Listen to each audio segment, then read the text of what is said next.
It's Badminton World, the show that brings you all things badminton. This month we arrive at the event that is the be-all and end-all of all sporting tournaments, the 2012 London Olympics. It's been a long wait, but it's finally here. Coming up, all the latest news out of London, our usual wrap of the biggest headlines from the world of badminton, and to keep with our London Olympics feel, we get up close and personal with England's great hope, Rajiv Ouseph.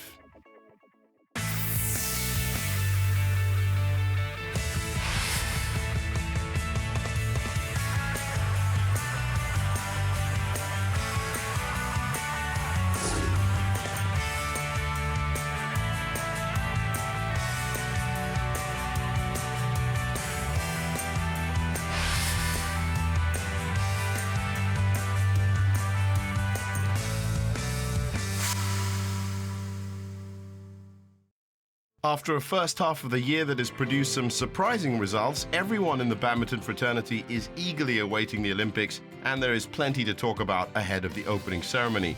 And there's no better place to start our London 2012 special by looking at the hot favourites. A list that is headed, as always, by one of the best men's singles players, Lee Chong-wei. Even as he gets older, he keeps performing at his usual high standards every year, and in 2012, Chong-wei has fully deserved the critics' praise, making him a firm favourite to walk away with a medal in London. Saying that, the Malaysian had to miss the recent Thomas Cup due to an injured ankle, which many feared would affect his Olympic run. On current form, he is undoubtedly Malaysia's best hope for success, so it was a serious problem indeed, especially with the pressure building up as he's surrounded by three of the most aggressive Chinese players, Lin Dan, Chen Long and Chen Jin, who almost didn't qualify, but overtook Peter Gade to qualify as number 3. The Olympic Games is often regarded as the highest sporting honour for every athlete, so everyone wants to take part in it and win a medal. To be able to take part, then it means I have an equal chance of winning a medal, and I will definitely be giving my best shot. Lin Dan, the favourite of the 3 Chinese players, is currently the defending gold medalist, and he could make history by being the first singles player to defend an Olympic gold. In the women's singles, no real surprise to say that China might end up dominating all the podium spots, Wang Yihan, Wang Xin, Wang Xixian, all with an equal chance of winning gold.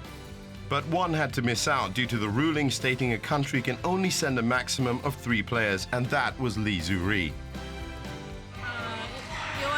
In an athlete's life, the happiest moment is to be able to take part in the Olympic Games. I am absolutely thrilled to be playing in my maiden Olympic Games. But no matter how powerful the Chinese are, there are other contenders and all with credentials. One of them, Saina Nehwal of India, has shown a lot of progress this year. And we can't forget the 2 top European female shuttlers, Tina Born from Denmark and Julianne Schenk from Germany. Similarly, the women's doubles might also be dominated by the Chinese, as Wang Zhaoli, Yu Yang and Tianqing Zhao Yunlei have been in total control so far in 2012 and have a rich pedigree in the Olympics itself, with their only failure in 1992 when Korea won. There is also the dark horses that are the Danish pair Christina Pedersen and Camilla Ritter-Juhl, who have always performed well in Europe and are capable of pulling off an upset. In contrast, the men's doubles is quite open, as the Chinese, Koreans, Danes and Indonesians have all showed equal prowess throughout the 2012 calendar. Strangely, China, who is dominated in every category, has never won the men's doubles, something they'll be looking to correct this year. Our main rivals are Korea's Yeongdae and Jae-sung, as well as Malaysia's King Kiat and Boon Hyung, and Denmark's Bo and Mogensen. Basically, every country has a top pair that will pose a threat to us. The Olympic Games takes place once every 4 years, unlike most championships that are held annually. So that fuels every athlete's desire to win an Olympic Games medal. For us especially, we have won all the major titles in the sport except the Olympic Games. So to win the Olympic gold would be the perfect conclusion of our career together. Korean Jung Jae-sung, like Chong-wei, also missed out on the Thomas Cup with a back injury, and so will be looking to bounce back with his partner, Lee Yong-dae. To the mixed doubles now. Indonesia's Tantowi Ahmad and Liliana Natsir are the best bets to beat the Chinese here, although Zhang Nan, Yun Lei and Zhu Chen Ma Jin are still considered the front runners. Denmark's Christina Pedersen and Joachim Nielsen are also a pair to watch out for, having performed well in recent tournaments. But for some, the story ended here. It is an elite event, which means sadly some won't be making it to the Olympics, and some of them big names, as many top players actually failed to book their tickets to England. The biggest disappointment for the host nation has to be the absence of their most decorated shuttler, Nathan Robertson. The 2004 Olympic silver medalist failed to qualify for London 2012 in both the men's doubles and mixed doubles, and then immediately announced his retirement. Adcock and Bankier took his place. Nathan had a fantastic career. He achieved a lot, did a lot for Great Britain and English badminton, and was a great ambassador for the sport. Obviously, unfortunately, there was only one pair that could go to the Olympics, and unfortunately, he missed out. But that means that there's an opportunity for me and Imogen to go. But Nathan was a great player, and I think he'll always be helping and needed from Badminton England. But he's a great player, and I'm sure he'll be successful in what he goes into next time. Other shuttlers that actually qualified for the Olympics according to their ranking but are also not going to make it are Denmark's singles player Hans-Kristian Vittinghus and Japan's doubles pairing of Shizuko Matsuo and Mami Naito, as the rules state that each country can only be represented by 2 spots. They have to be the best of the best or make way.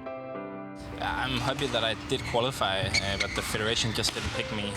I think that's fair enough. Jan and Peter did a very good job last year, and they deserved the 2 spots at the Olympics. But I'm happy that I made top 16. I had a chance of going. But of course, I would have loved to be picked by the federation, but I understand why they picked Jan and Peter. Another sensational absence will be that of the defending Olympic men's doubles champions Hendra Setiawan and Marcus Kido from Indonesia. The pair missed out from qualifying by a mere 71.6903 points, finishing behind Malaysian pair Koo Kian Ket and Tan Boon Hyung. As of the qualifying cutoff for the Olympics, the Indonesians were ranked number 9 in the world, but it has since been revealed that they'd already decided that they couldn't go to the Olympics due to personal and family reasons. It's a heartbreaking situation that the Indonesians won't be there to defend their title. They are, of all the defending gold medalists, the only pair in the men's draw who will not have a chance to make it back-to-back wins in London.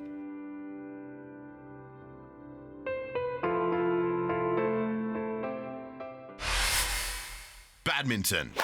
No sport comes close. It's time for a break, but before that, here's another badminton brain teaser for you. How many fans do you think can fill Wembley Arena, the badminton venue for London 2012? Coming up next, we're still on Olympics Overdrive. We check in with the first-timers and the curtain callers. So stay tuned to Badminton World. Big Ben, Buckingham Palace, the London Eye. There's just so many great things you can go and do, and when you're not playing, go and spend the day visiting one of the attractions, because there's just a fantastic city that a lot of people do travel the world to come and see. I think that London is a great city for tourism and fashion, and also for sport. It's very famous, so I think the Olympics in London is a perfect setting.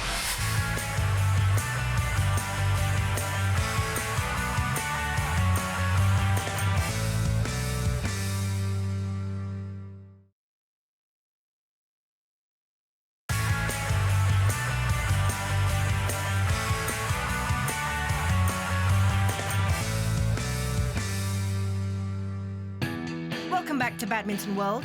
The answer to our badminton brain teaser is 6,000, and some of those will be watching Chaiyun and Haifeng, who've had a great year so far due to their perfect chemistry on and off the court. Everyone, let's find out how well Kaiyun knows me. Japan? About 9 or 10 hours, more or less. Chef, he really likes to cook and make dishes. Favorite? Ice. Teammates, then I should be one of them, right? 2 more. Let me think. Can't be a singles player. Or is there a singles player? Chen Jin. Then Wang Xin. Let's find out how well Fu Haifeng knows me. Denmark, because I think he likes places that are quiet and peaceful. 9 hours? Oh, I know. A philanthropist. Ice? Me, Zuchen, Chen Jin. Some fun and games with the big names who will soon be totally focused on the serious work of success. The Olympics is often regarded as the pinnacle of any athlete's or sportsperson's dream and ambition. It's exciting for spectators, and nobody can imagine the excitement felt by those competing, especially for the first time. One of them is Malaysia's mixed doubles pair Chan Peng Sun and Goh Liu Ying. who will not only be going to the Olympics for the first time, but they're actually the country's first qualification from this category and they're already aiming for a medal. Kita akan fokus lagi banyak training. We will focus more on training than on the tournament.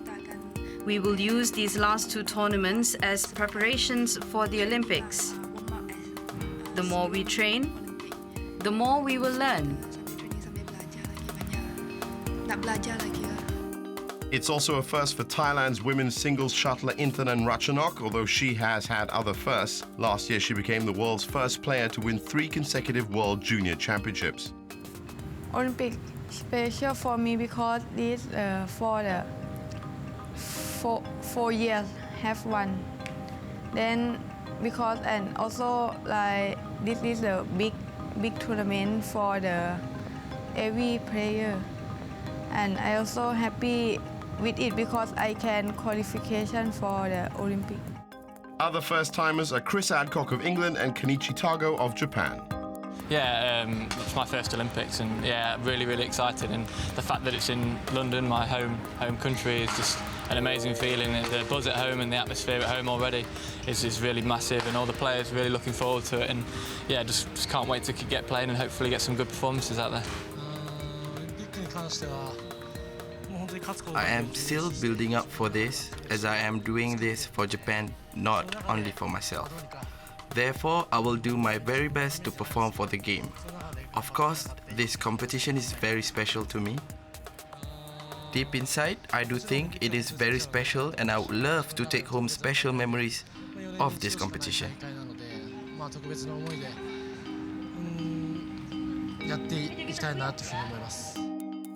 A new experience for some and a curtain call for others, those who are at the twilight of their badminton playing careers and who might just call it quits after London 2012.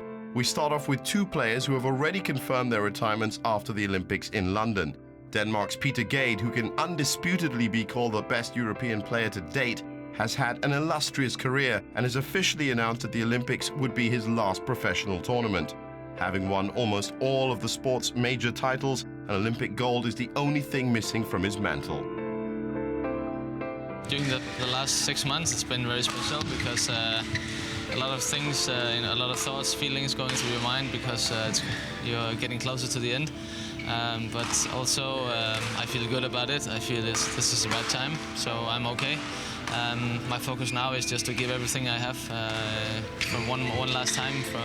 Take everything I can from my body, from my mind, and then do as good as I can at the Olympics. And then from that point on, I will play Denmark Open, French Open, and Japan Open. But that's only to say goodbye. And then one last one at the Masters in Copenhagen. Taufik Hidayat of Indonesia has also expressed his desire to stop playing after the Games. This former #1 has already tasted Olympic glory once before, though, winning gold at Athens 2004. Yes, if you talk about satisfaction, no one will ever be truly satisfied. But I'm always thankful because I've won all the major titles, like the SEA Games, the Asia Games twice, the World Championships, the Olympics, and even the Thomas Cup. Also, I've triumphed at major tournaments like the Malaysia Open and the Indonesia Open. The only title I have never won is the All England. But to me, the All England is like any other Super Series tournament. The only difference is in the name. So to me, I'm always thankful because I have achieved a lot at all the major tournaments. And there are others who might put down their rackets as well. None other than world #2 Lee Chong-wei has hinted on his desire to retire after the 2012 Olympics. The pressure has to be mounting since an Olympic gold medal has been one of the only prizes to elude him. Rumors that Lin Dan might hang up his racket after the Olympics are also a hot topic. The Chinese shuttler has won every single major tournament there is to win in badminton, including the Olympics. If he stops, it will be because he has nothing left to prove. Tina Born of Denmark is also rumored to be seeing the Olympics as her curtain caller, but when approached by Badminton World, it seems maybe things aren't set in stone. It's not true. I will be playing after as well, but I don't know how long. But it's definitely not the last one. But in honesty, at 33 now, Tina would have to be playing her best badminton in the face of some amazing younger talent coming out of Europe if she's to make it to the 2016 Games.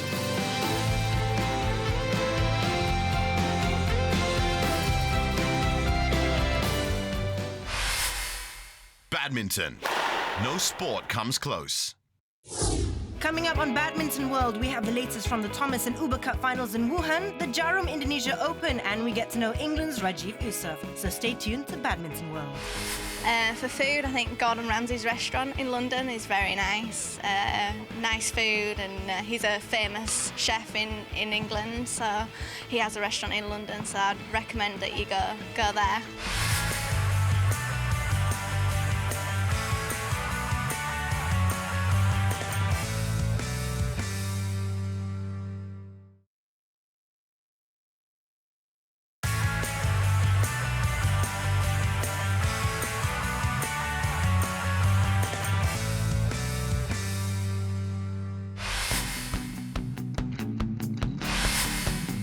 The Thomas and Uber Cups in Wuhan took place this month. Lin Dan showed us again that he's arguably the greatest ever badminton player to have taken to the court when he led China to a 5th consecutive Thomas Cup triumph and their 9th overall. The reigning world, Asian and Olympic champion, who is now focused on securing back-to-back Olympic gold medals when he competes in London later this year, put China firmly on the way to victory when he outplayed Lee Hyun-il 21-14, 21-17 in just under an hour. In the doubles, Chai Yun Fu Haifeng, also world champions on 4 occasions, then increased China's lead with a comfortable 21-16, 25-23 victory over scratched South Korea pair Lee Yong-dae, Kim Sa-rang, playing for the missing Jae Sung, who was injured for the event. And finally came Chen Long, who then pulled the trigger for China by brushing aside Sean Wan-ho in straight games 21-9, 21-13. So a clean sweep for China with their 5 consecutive Thomas Cup triumphs, equaling the record set by Indonesia, who also won 5 titles between 94 and 02. Anything could have happened in the competition, so we were prepared to face any possible situation. So a 3-0 result in the final was not entirely surprising because our Chinese Thomas Cup team this year had the strength. In the Uber Cup, Wang Yihan redeemed herself when she led her country to a 3-0 victory over the same opponents as China made it a men's and women's double on home soil. Wang Yihan, however, did have a tough time against Sung Ji-hyun. The South Korean, who defeated her at the World Superseries finals 5 months ago, had 4 match points but couldn't convert them. World champions Wang Zhaoli and Yu Yang then showed just why they are one of the best pairs in the history of the game when they outlasted Kim Min-jung, Ha Jung-eun 21-15, 21-13 in 54 minutes. That left former world number 1 Wang Xin to clinch the winning point, which she did clinically, unleashing 39 minutes of brilliance to defeat Bei Jun Zhou 21-10, 21-16. The victory was China's 12th in the history of the competition and capped off a truly great week for Chinese badminton.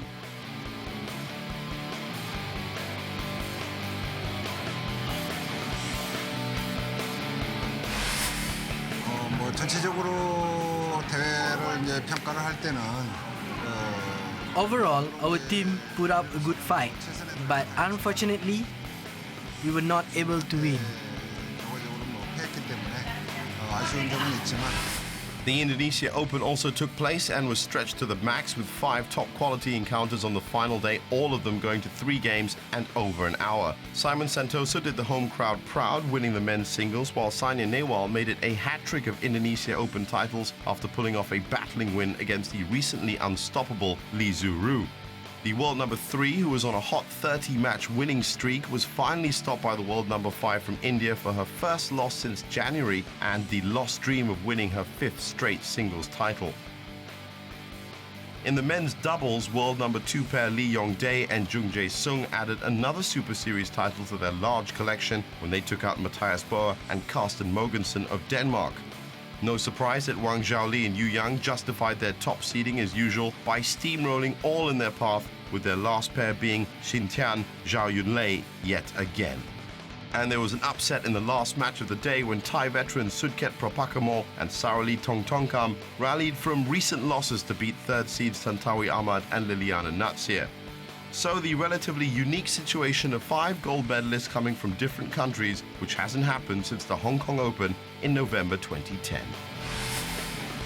Time to look at the current standings of all the top international players according to the latest BWF World Rankings. And the big news is Lindan is back on top due to Chong Wei's absence and recent injuries. For more info, you can visit BWF's official website. Badminton. No sport comes close. Rajiv Ouseph is England's #1 singles shuttler at the moment and their best hope for a medal at the London 2012 Olympics. Badminton World took the time to get to know this Londoner a little bit better and what led him to the game. Well, my father used to play when I was a lot younger, maybe around 8 or 9 years old, and he took me and my 2 sisters to play with him in a club around where we lived. So yeah, that's how I first got into it. It was kind of a family thing to begin with. So yeah, I just wanted to go and play with the rest of my family, and from there I took it more seriously into the national level. No, he's a great guy. He's who I'm sharing with this tournament, and going forward to the Olympics I'll be sharing with my roommate. So yeah, he's a great guy, really good fun, really chilled out, easy to get along with, and on court, yeah, he's a tremendously talented guy. Really skillful, always been something special about Raj. He's had some great results over the last 12 months, and yeah, he's got real good potential, and I know that obviously he's actually born and bred in London, so I know he's looking forward to the Olympics in his hometown. So yeah, he's a great player and got very big potential and a very good future ahead of him. His finest moment in badminton so far has been the silver medal he won at the 2010 Commonwealth Games and the 2008 Thomas Cup, when he and his teammates were actually booed in Indonesia, something he won't forget. The Commonwealth Games for me, it was my first big event with all the other sports involved in it, and for me, we did well as a team. We got a bronze medal, and I got a silver medal in the individual. Also the Thomas Cup team event in 2008, I think it was, in Indonesia. It was just one of the best experiences I had from the crowd point of view. We played against Indonesia in the quarterfinals, and it was a full stadium, like 10,000 people, and they were all like booing us because we were playing against Indonesia. So I've never experienced anything like that before. So it was a good experience altogether. And now the Olympics is happening in London, his hometown. It could be history waiting to happen. Yeah, obviously it's a very big deal to have an Olympics in your home country. And for me, I was born and raised in London, so it's sort of very special for me to be a part of it. So first of all, to qualify, so that's on one of my goals. But if I do get there, I think the whole experience will be very good. Something that you'll never ever forget, and yeah, I'm really looking forward to it. Raj is a very funny guy. He's a good guy to be around. On the court, he looks quite calm and collected, and he's maybe a little bit of a quiet player, but he's got a big personality off the court, and he's a very fun guy. So maybe that doesn't come across when he plays, because he's so very serious on court. But he's got an excellent sense of humour, and his character is very good. He's a player who's been developing. He's been better and better for the past couple of years. I think that Kenneth Jonathan going to England as a coach has helped him a lot. I think he's only 25 years old, so he could be one of the best European players for the future. We'll see. I think that the fact that Kenneth is there is very good for him, and for him to do great in the big tournaments, maybe we'll have to wait a few more years. I have some other interests other than badminton. I really enjoy watching football, and here we are watching the England game. Yeah, obviously England's a very football crazy country, but I think when I first started trying out all the sports, I liked badminton the most, and I was always very comfortable playing, and always doing very well from a young age, so I think that's how I got involved in it. Being a competitive sportsman, the agony of losing and the ecstasy of winning is always part of his life, which, like everyone, has another side. My favourite movie? I think it's a movie called The Usual Suspects. Yeah, it's just a good film, like a lot of twists in it. Those are the sorts of films I quite like. I think something like Eminem. I like my music. I take my iPod with me everywhere. That's quite a crucial thing for me when I'm traveling around. But yeah, something like Eminem will get me going before a game, I think. Chocolate, definitely. Outside of badminton, I think Roger Federer. He's just obviously been a very good player for a long time in tennis, and anyone that meets him or sees him has a lot of respect for him and knows that he's a very nice guy and he's very easy to get on with, and yeah, he just seems like he acts very well on court and also off court. Rajiv Ouseph, a man all England will be rooting for this July. Badminton. No sport comes close. So far, all the major tournaments of the first half of 2012 have been intense and definitely competitive. Coming up, the biggest of any and all sporting events, the London Olympic Games in July. And here's the schedule of each match that will be played in the Wembley Arena. Badminton will be played over the course of 9 days in London with 5 stages. 6,000 spectators will fill the Wembley Arena as the shuttlers compete for the 5 gold medals at stake. For more information, visit the BWF official website. That's all the time we have for you this month, with the exception of this month's selected Super Series moment. Don't forget, if you have a favorite Super Series moment of your own, send it over to badmintonworld@totalsportsasia.com. And as we say goodbye, never forget that Badminton World will be back with more badminton news. So it's farewell for now from Badminton World. It's the world we know.